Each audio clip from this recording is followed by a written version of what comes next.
But I'm saying that what this individual did in waging jihad and considering the rest of the ummah to be kafir is essentially what ISIS is doing in our times. The same mentality of everybody's a kafir unless it's us. Let me just But quickly finish up. I know. the argument I have heard is that this was Muhammad ibn Abdul Wahhab's ijtihad based on what was apparent in terms of practices that had become very prevalent in the peninsula. Okay.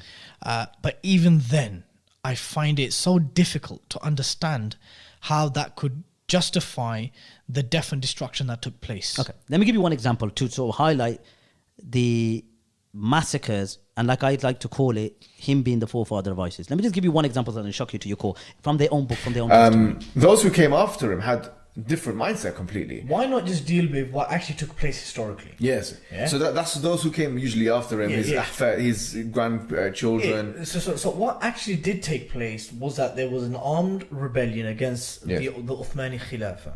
And a lot of the treason, it was treason, and a lot of the theological justification, the legal justification, was that the Uthmani Khulafa were not just deviants; they had apostated, right? Yes, that's clearly if you look at Dursaniyya, I mean, there's no, and anyone who tries to deny this, we can find them there.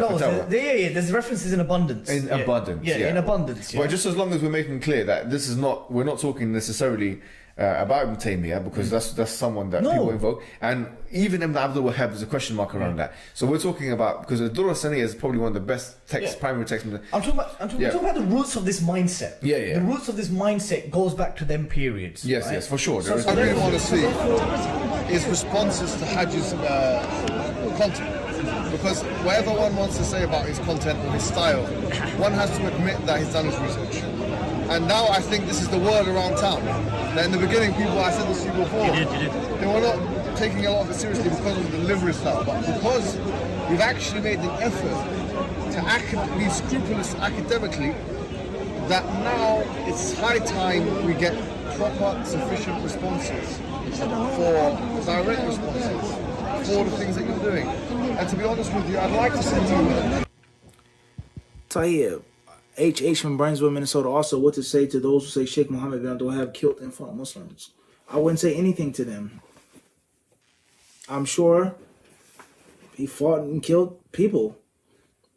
And I'm sure the people who attack him or slander him or say he was this and that, they fought and killed people too, Muslim and non-Muslim. Allahu Alam. Fighting and killing is a staple part of the history of man, period. Okay, what does that mean? There were wars fought among the companions. What does that mean? Okay, and I will say this, and of course there's a great deal of controversy about Ibn Abdul Wahhab, and that in itself means something. The people are still talking about him and his dawah. But the people are just so fake and they're so hypocritical, and they boo-hoo and they talk all of this academic nonsense and blah, blah, blah, blah, blah. And they talk about Ibn Abdul Wahhab and he fought this and he killed this and he destroyed this and the caliphate and such and such and such and such and such and such. But the same people that they're claiming that he fought and killed and made takfir on and destroyed, how were their empires and dynasties established? Prime example are the Ottomans. And I have a great deal of love and respect for the Ottoman Empire. And so it's not an attack on them in any sense. Okay, are they perfect? No. Were they perfect? No. But I'm trying to make a point here. No one take it the wrong way. Because there are people who go on the other side of extremism and just totally disrespect and give no regard to the Ottomans and what they did for Islam and for the Muslims, whether you like it or not. Different Aqidah, this and that, Sufi, whether you like it or not, you have to accept the fact. Okay, the honor and the respect that they brought to Islam and the Muslims and the dawah that they spread, whether you like it or not, it's a fact. Okay, but the bottom line is, the people who say that Muhammad bin Abdul Wahhab rahimahullah destroyed the Ottoman Khilafah, he destroyed the Islamic Caliphate, he fought the Muslims, he made takfir, he defined the ilah as something different, ibadah as something different, he made up rules about shirk to kill the people, etc., etc. No problem. They're boo-hooing. The Ottomans, who did they fight? How did they establish their Khilafah? Weren't there Khilafat before them? Wasn't it the Mamluks, the Safavids, And there's countless other people, Shia, Sunni, whatever they were, in which there were major, dramatic blood, battles full of blood that they fought. So Ibn Abdul Wahhab wasn't the first person to fight someone. He wasn't the first person to kill someone. He wasn't the first person to fight a Muslim. He wasn't the first person to establish a state. If you read your history, you'll find the Seljuks, they fought people. The Mamluks fought people. The Ayyubids fought people. The Safavids, the Fatimids, they fought people. The Idrisids, they fought people. History books, they're full of bloodshed. Muslim, non-Muslim, Sunni, Shi'i, alike.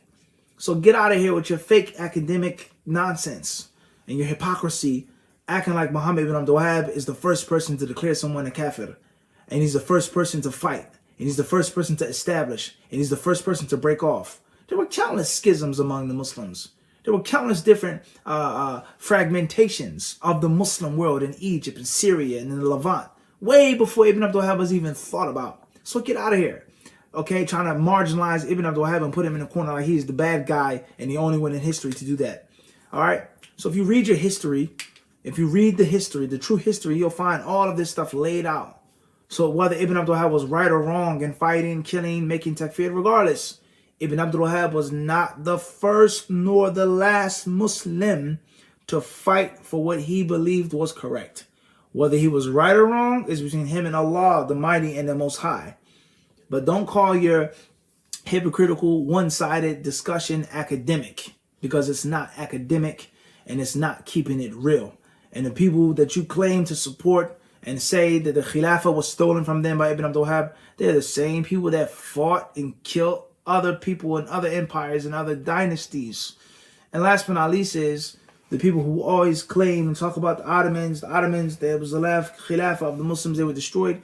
How do you think the Ottomans got into power? And what do you think was the message of the Ottomans? Do you think the Ottomans were going around on horseback, passing out dawah pamphlets? Do you think the Ottomans were studying in non-Muslim universities? The Ottomans were fearless, fierce warriors. And their state stood because of the sword. That's a fact. So don't try to make it seem like they were just some peace-loving people for the modern Western values that you uphold and you call to. Tolerance, interfaith, acceptance of other faiths. There is no jihad, there's only jihad dun nafs. That wasn't the slogan of the Ottomans. The Ottomans, it was well known, they were warriors. And that was their culture, the culture of Ghazis. They had societies of warriors. All right. So read the history, read the facts. Don't be one-sided, and don't listen to anyone who's presenting history in some politically correct, one-sided, picture-perfect silver platter. Stay away from that person because they have no right talking about academics, and Allah knows best.